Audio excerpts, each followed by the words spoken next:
ॐ विश्वानि देव सवितर्दुरितानि पराशुव यद्भद्रं तन्ययाशुव। ॐ अग्ने वर्तपते वर्तं चरिष्यामि तच्छकेयं तन्मे राध्यताम् इदं महनिर्ता सत्यमुपैमि।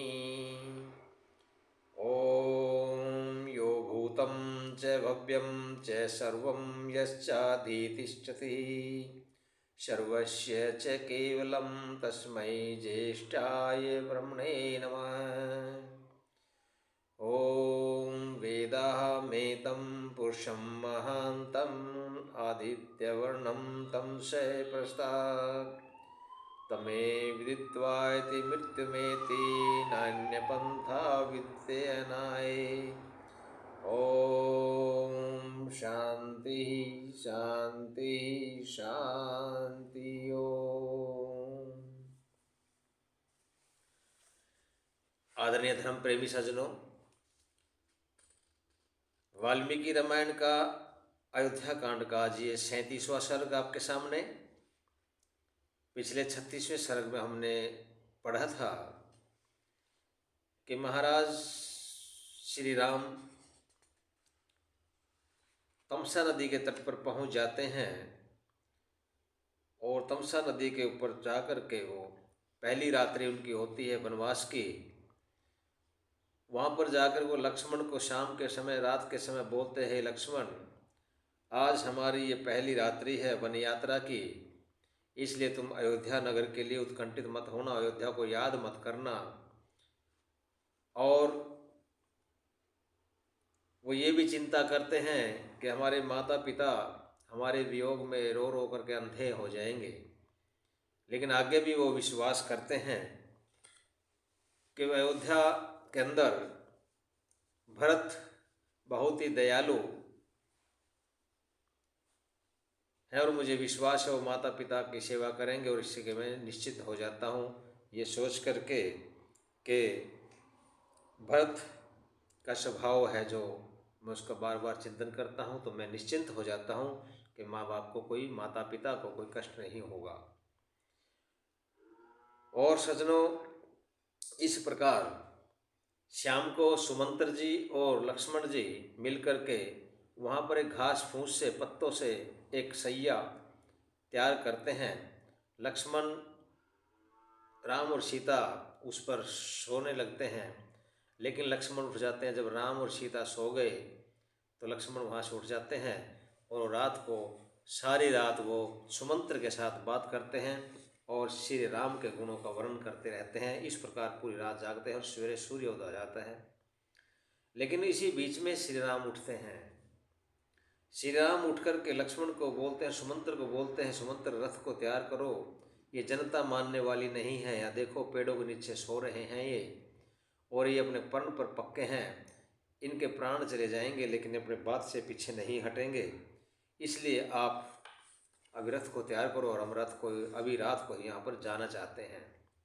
रथ को तैयार कर देते हैं सुमंत्र जी, और रथ को राम बोलते हैं एक बार उत्तर की तरफ ले जाओ, कि उत्तर की तरफ क्या था, अयोध्या पड़ती थी वहाँ से, लेकिन वहाँ से थोड़ी सी देर घुमा के ले आना ताकि ये लोग भ्रम में हो जाएं कि रथ उस साइड में गया होगा, कि उस साइड में रथ गया है, क्योंकि निशान दिखाई देंगे।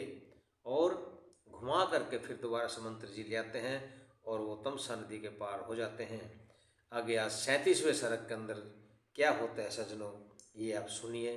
बहुत ही मार्मिक और बहुत ही शिक्षाप्रद सर्ग चल रहे हैं, इसलिए हम सभी को रामायण की शिक्षाओं पर आचरण करना चाहिए। आगे क्या होता है कि यहाँ से नगरवासियों का विलाप करते हुए अयोध्या लौट जाते हैं। तो यहाँ शुरू होता है, आगे देखिए 37वां सर्ग।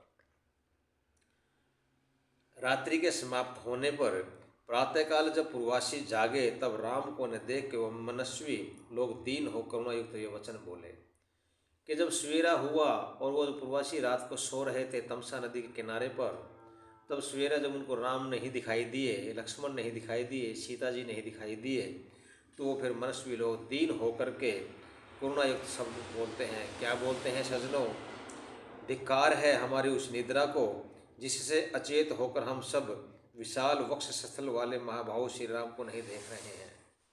यहाँ पर जनता पछताती है कि हम कैसे निद्रा के अंदर आ गए और निद्रा के अंदर आकर के हम अभी हमारे उस लंबे चौड़े छाती वाले श्री राम को हम नहीं देख पा रहे हैं। जो राम हम पूर्ववासियों को अपने और संतान की भांति पालते थे, वे रघुकुल श्रेष्ठ हमें छोड़कर वन में क्यों चले गए? क्यों राम रात को निकल चुके थे और सवेरे जनता को दिखाई नहीं दिए, इसलिए जनता अब दुखी हो रही है और बोलते हैं कि राम जो 24 घंटे हमारे बारे में सोचते रहते थे, वो ऐसे हमारे जैसे संतान की चिंता माता पिता करते हैं, ऐसी चिंता हमारी करते थे और वो रघुकुल श्रेष्ठ हमें छोड़कर वन में क्यों चले गए हैं। या तो हम लोग यहीं प्राण दे देंगे या अथवा हिमालय में जाकर गल कर मर जाएंगे, क्योंकि बिना राम के हमारे जीने का कोई प्रयोजन नहीं है। वहाँ पर लोग सोचते हैं और क्या बोलते हैं कि हम यहाँ से या तो अपनी जान दे देंगे या फिर हिमालय पर चले जाएंगे और हिमालय के अंदर जाकर गल गल के मर जाएंगे, लेकिन हम क्योंकि हम राम के बिना नहीं रह सकते, राम के बिना जीने से हमारा कोई भी उद्देश्य नहीं है, कोई प्रयोजन सिद्ध नहीं होता। यहाँ पर प्रचुर मात्रा में बड़ी बड़ी सूखी लकड़ियाँ पड़ी हैं, इनकी विशाल चिता प्रज्वलित कर हम लोग उसमें पृष्ठ हो जाएं। कितना बड़ा एक वो लोग सोचते हैं, राम के लिए कितने बड़े दुखी हैं कि हम इससे अच्छा राम को छोड़ करके हम वापस अयोध्या नहीं जाएंगे। हम यहाँ पर इतनी ज़्यादा लकड़ियाँ पड़ी हैं, उनको इकट्ठा करके उनकी चिता बनाएंगे, उसी में हम जल जाएंगे, जल के मर जाएंगे, लेकिन अयोध्या हम नहीं जाना चाहते। ये राम के प्रति प्यार था अयोध्या वासियों का। अयोध्या लौटकर हम लोगों से क्या कहेंगे? अब सवाल करते हैं अपने आप से कि हम अयोध्या चले भी गए और जो जाकर लोग पूछेंगे तो राम कहाँ, तो हम क्या जवाब देंगे उनको? माँ बाहु ईर्ष्या रहित और प्रियवादी राम को हम वन में छोड़ आए हैं, यह तथ्य हम कैसे कह सकेंगे? लोग कहते हैं कि जब हमसे लोग पूछेंगे कि राम कहाँ पर हैं, तो हम ये कैसे कहेंगे हम उनको वन में छोड़ के आ गए? हमसे नहीं कहा जाएगा। हम तो वीर एवं जितेंद्रिय श्री राम के साथ रहने के लिए घर से निकले थे, अब हम उनको वन में छोड़कर क्या मुंह लेकर अयोध्यापुरी जाएंगे? दुखी हो रहे हैं यहाँ पर लोग कि हम तो राम के साथ रहने के लिए निकले थे, कि जहाँ राम रहेंगे हम वहीं पर रहेंगे, ये प्रण लेकर निकले थे, लेकिन अब वापस हम अयोध्या जाएंगे तो अयोध्या जाकर क्या मुंह दिखाएंगे और क्या करेंगे? हम जो राम को हमने वन में छोड़ दिया तो क्या लेकर के जाएं? अब साथियों, वे लोग श्री राम के जाने के मार्ग का अनुसरण कर कुछ दूर उत्तर की ओर गए, परंतु जब उन्हें आगे गमन मार्ग का कोई चिन्ह नहीं मिला तो वे अत्यंत दुखी हुए। यहाँ पर राम ने इतना ही किया था, देखिए कि उन्होंने बोला था सुमंत्र को कि भाई रथ को उत्तर की ओर ले चलो, कि उत्तर की ओर अयोध्या पड़ता है, तो लोग सोचेंगे कि श्री राम अयोध्या चले गए। लेकिन जनता भी सियानी थी, जनता भी समझदार थी, वो भी रथ के निशान देखते देखते वहाँ गए, लेकिन एक ऐसी जगह आई कि वहाँ पर रथ के निशान उनको आगे नहीं मिले और कोई चिन्ह नहीं मिला उनके गमन मार्ग का। तो वो बहुत दुखी हुए कि भाई राम गए कहाँ, छोड़कर चले गए। जब रथ के आगे जाने का मार्ग नहीं मिला तब वे मनस्वी लोग लौट आए और परस्पर कहने लगे, यह क्या हुआ, अब हम क्या करें, हमारा भाग्य ही खोटा है। वो पछता रहे हैं कि नींद में हो गए, कितनी गहरी नींद में हो गए वो कि श्री राम के जाने का पता नहीं चला, रथ के चलने का नहीं पता चला, और धीरे से सुमंत्र ने श्री राम, सीता और लक्ष्मण को बैठा करके रथ को वहाँ से निकाल लिया और सरयू नदी के पार चले गए। तब लोग बोलते हैं, आपस में बात कर रहे हैं कि हमारा तो भाग्य ही खोटा है, अब हम क्या करें, कहाँ जाएं? साथियों, तब वे अयोध्यावासी अधिक उदास होकर जिस मार्ग से गए थे उसी मार्ग से अयोध्या लौट आए, जहाँ सभी सज्जन वृंद दुखी हो रहे थे। जब वो लोग श्री राम को खो चुके थे, श्री राम चले गए, श्री राम को मिले नहीं, तब वो दुखी होकर के और बहुत ही उदास होकर के वो अयोध्या की ओर लौट जाते हैं और उसी मार्ग से लौट गए जिस मार्ग से आए थे। और वहाँ आगे जा कर के भी सभी सज्जन थे, जितने भी लोग थे, पूरी जनता थी, वो भी दुखी हो रहे थे। अयोध्या नगरी को विपन्न अवस्था को देखकर व्याकुल चित्त वाले वे अयोध्या निवासी अत्यंत शोकाकुल होकर आंखों से आंसू बहाने लगे।